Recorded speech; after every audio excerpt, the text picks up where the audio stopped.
Hello, I want to talk to you about references in the job search process. Do you have a current and updated list of references? You should, and I'll share with you how to go about doing that. Most employers or recruiters in the process will ask for a list of references, and part of the pre-hiring screening that they will do is they will generally call several references, whether you give them the list or they find their own list of going through LinkedIn and find people, but they will generally call at least one, often most of your references before making the hiring decision. So it's very important that you be prepared proactively and have a current, updated list of all the references that you can provide during the time of the interview or before the interview or immediately after the interview. And it takes a little bit of time and attention to make sure that you have this instantly ready at the time of the interview so you don't have to hold things up trying to track people down. Who should serve as a reference? Well, there are generally two kinds. There's professional references and personal references, and companies may ask for one or both. Professional references are people who know you and worked with you professionally.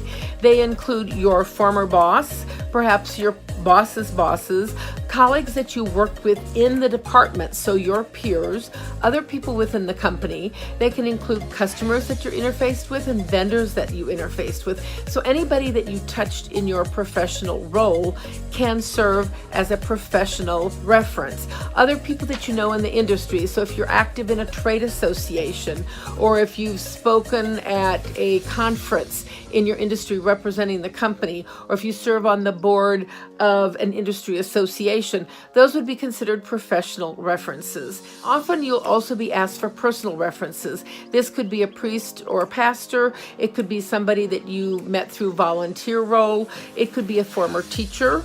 It could be somebody that you mentored or somebody who mentored you who is not really working right now in the field that you're in. So it can be a number of different people. So it's very important that you contact these people in advance before you give out their name and ask, number one, for permission if they will allow you to use them as a reference. And most people definitely will, unless you have some kind of a problem with them.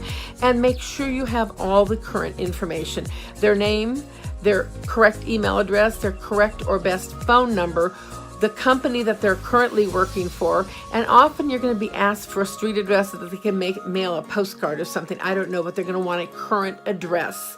And they're also going to know how you knew that person. So when you're making your list of references and you're going to type them up in a Word document, you're going to say John Doe, and this is his contact information, former colleague and coworker at XYZ customer, at XYZ client, or work together on a so-and-so project. So you're going to kind of do a 4 or 5 sentence or 4 or 5 word description, a little phrase of how you knew or worked with that person. Same thing for personal references: pastor at the church, head of the board that I worked on, or fellow volunteer at XYZ organization, or a longtime family friend and mentor, especially if you have VIPs. If you have anybody that can serve as a reference who is well-known, a politician, a well-known business leader, somebody with an excellent reputation in the field, those really count double. They're extra. So make sure that you contact everybody in advance. And when you do, brief them and help you set up the call. So don't just have someone call and say, yeah, I think he worked for me. I'm not sure when, and I'm not sure what his title was, but yeah, he was a good guy. That's not the kind of a reference that you want. So you're going to help set up a positive referral call or reference call by briefing your person, all the people you're going to talk to. Say, hey, Joe, I just applied for a job with XYZ. It looks like we're going forward. This is the 3rd interview, and I think they're going to be asking for references, so I wanted to know if I could use you.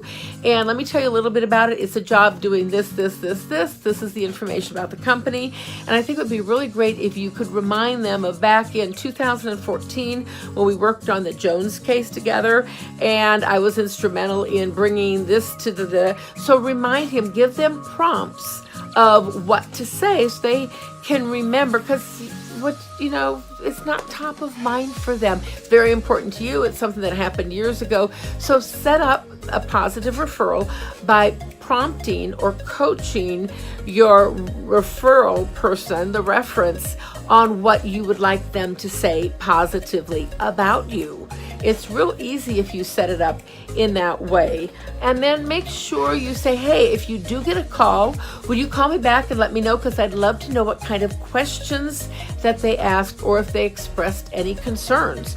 If somebody, asked a reference, kept honing in on some question or they had a doubt about something, that's a cue to you to proactively address it with them in a phone call or in an email or something if it feels like there's some kind of a question that they have. A couple things that are very important to know is state law governs what each employer can and can't say about you, what they are required to say. So, and it's a little bit dicey because there have been court cases and some legal things about it. So if the person in HR who's checking your references, they will probably call the company, the official company. So you say, I work for Coca-Cola. They will call the local Coca-Cola office where you said you work for them. They will talk to Human Resources and they will ask some information. And Human Resources is only supposed to respond or required to respond to a couple of things. They will confirm yes or no, this person worked for me, the dates of employment, the title, and they will ask, would you rehire this person? And if they say, yes, definitely, she is the best, that's wonderful. But if they say, no, we would not rehire her, they may or may not ask why, but that is code for this person's not good. We don't want this person back in our company. That's a very negative reference. So you want to make sure that you are prepared to address that. Now, if that recruiter calls and you have prepped the HR person or the person they're calling and they give you rave reviews, say, boy, would I if that person could come back, I would hire her in a flash. She was the very best person. They can proactively give you information, but they're not required to. And there's certain legal things. They've been court cases where people have sued over defamation of character for bad references. Other companies have sued employers who did not give relevant and honest opinions. Sometimes employers will want to get rid of somebody, so they'll give you a good recommendation to get rid of you, to quit. And there have been cases where companies have given an employer a good recommendation and a good referral. Turned out that person had a criminal background or embezzled money or did something wrong. The new company may sue the other company for wrongful information. So it's kind of dicey what the company can say, but you're going to be very well served if you prepare your referrals and your references so that they're ready when somebody calls and asks them for information about you. They can say, oh yeah, I remember we worked together, we did this, she had these great talents, I was really impressed, we closed this deal. Prompt them on what you want them to recall and say, and it'll be easier for the person who's talking to them, and you should get a good referral. And at the end of the day, remember, these people who are offering references for you, they're your mentors. They are supporting you and helping you. So at the end of your job search or a couple months down, call them back and invite them for a cup of coffee, or just say, hey, I just want to let you know I just landed this great new job at XYZ company. I'm going to be doing this. I want to let you know how much I've appreciated your support and mentoring all these years, and I really appreciate you allowing me to use you as a reference, whether they called you or not, but knowing that I could count on you to vouch for my credentials and my background really means a lot to me, and I really want to thank you very much for doing that. If you take those 10 minutes to reach out to those mentors who have volunteered to serve as a reference for you, you're going to be in great shape. Type up this list. You might want to separate professional references on the top and personal references on the bottom.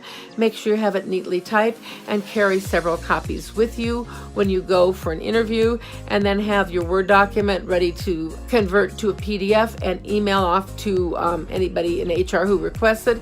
And you will have utilized your mentoring and your peer network, and you will have learned how to really optimize the return on having great references and using them well. This is Diane Huth, the Accidental Career Coach, wishing you great success in your career journey.